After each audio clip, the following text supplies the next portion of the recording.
தலைவர்களுடைய ஜாதகங்கள், அந்த ஜாதகத்தினுடைய உண்மைத்தன்மை, அது மட்டும் இல்லாமல் பல்வேறு பிரசன்னங்கள், பஞ்சபட்சி சாஸ்திரம், இப்படி பல்வேறு சாஸ்திரங்களை உட்படுத்தி நம்ம நிறைய ஆராய்ச்சிகள் மேற்கொள்ளும் பட்சத்தில் நமக்கு கிடைத்திருக்கக்கூடிய முடிவு அப்படிங்கிறது ஜோதிட முடிவு மாத்திரமே.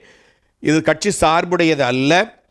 மீண்டும் திராவிட முன்னேற்றக் கழகமே இந்த தமிழக சட்டமன்ற தேர்தலில் வெற்றி பெற்று ஆட்சியை பிடிப்பதற்கான சாத்தியக்கூறுகள் உண்டு என்பதை ஜோதிட ஆராய்ச்சியானது உங்களுக்கு விரிவாக தெரிவிக்கிறது.